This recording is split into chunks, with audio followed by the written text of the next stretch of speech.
Hi guys, this is Melanie from That's My MO, and today I'm gonna be walking my neighborhood with my doggies to find some pine cones because of the beautiful weather here in Michigan. It's probably almost 60 degrees, which is amazing. And so we're just gonna be looking for some pine.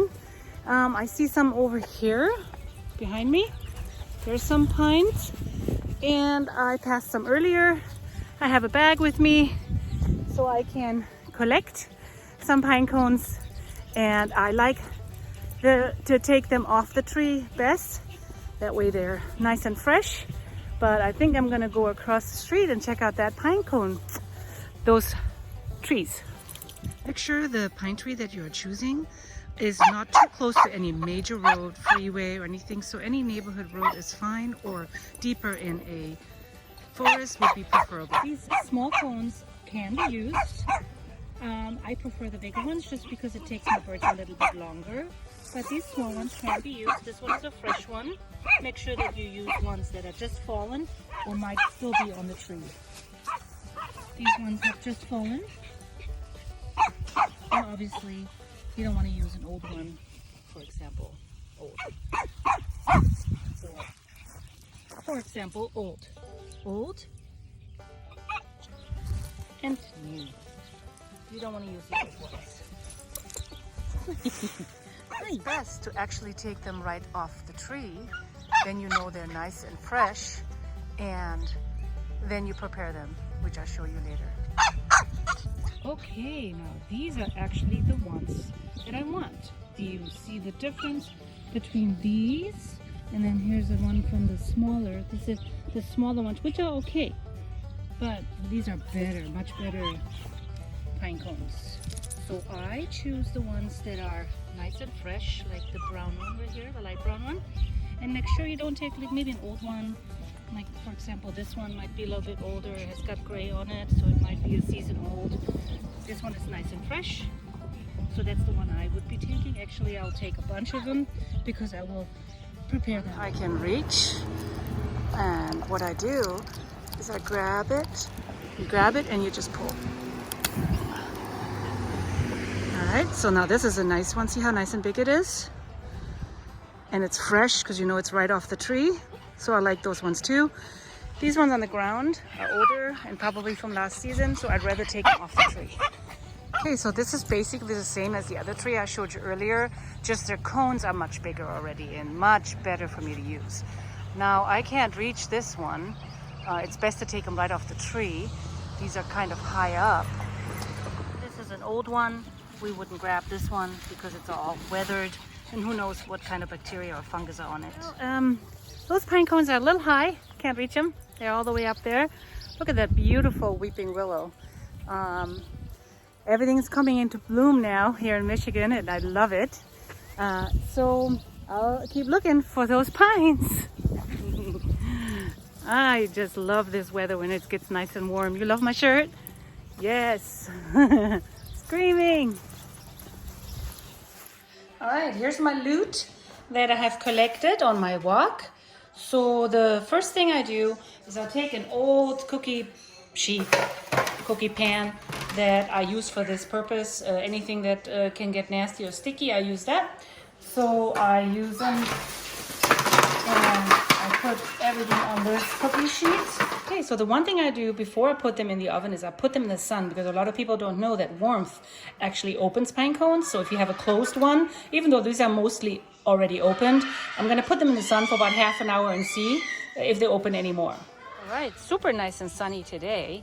So today I'm gonna leave them out for maybe 30 minutes. And then while they're sitting out here, I'm gonna preheat my oven to only about 200 degrees, no warmer than that. You don't wanna burn the pine cones. You just wanna cook them in case there's any bugs in there, so it all dies.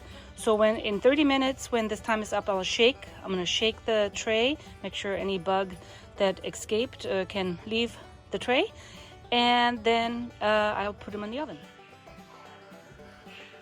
All right, now that this has been sitting in the sun for half an hour and my oven is at 200, I'm just gonna put the cones in the oven.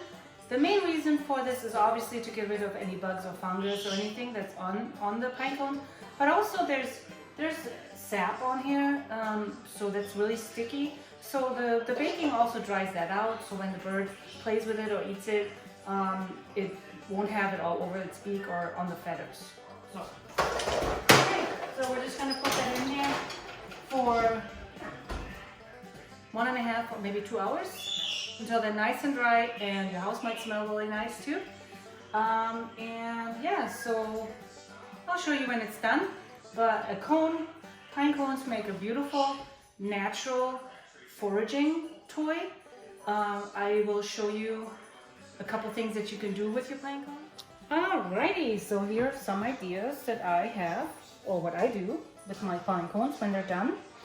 So, for example, pieces of wood, you can wedge them in here and have the bird try to get them out of the pine cone. And you can also wrap the pine cone with paper string. They love paper string. So that's something I like to do, and I like to really wedge it in there because Milo is so smart and he loves to just untangle this. So this is one thing you can do. Nothing too fancy, simple, but just okay. And then if you have somebody that's a pretty good eater, and these are frozen peas. Birds like frozen peas.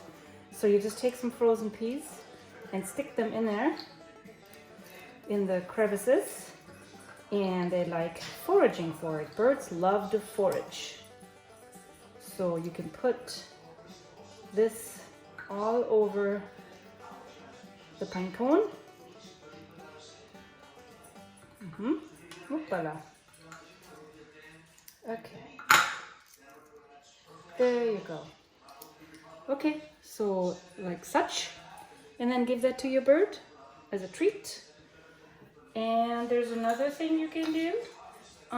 If you, oh, this one is kind of a damaged one. Okay, but you take some walnut and you stuff that in here. And if your bird likes walnut, walnut is a very super healthy treat for your bird. Not too many, maybe every 2 days, maybe one. I don't like to overdo it because they are a little fatty, but they are very healthy. So here you go. This is another idea you can do.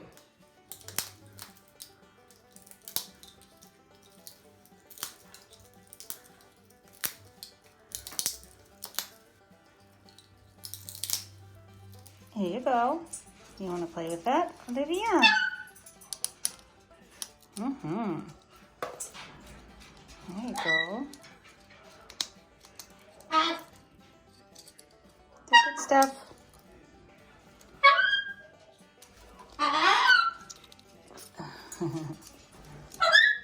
Okay, Olivia likes it.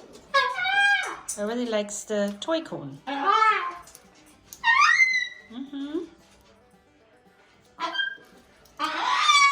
Alright, so this way you can make toys for your birds. Inexpensive, nature gave it to you. And a couple additives like some peas and some walnuts, and you have a toy for your bird, and it's super healthy and super good because it's foraging. Birds love it. It's nature. Let them do what they naturally do. So if you like my video, go ahead and please subscribe and like and maybe share with a friend. And I'll see you in the next video. Have a good night, good morning, good evening, good afternoon, whenever you are. Bye guys.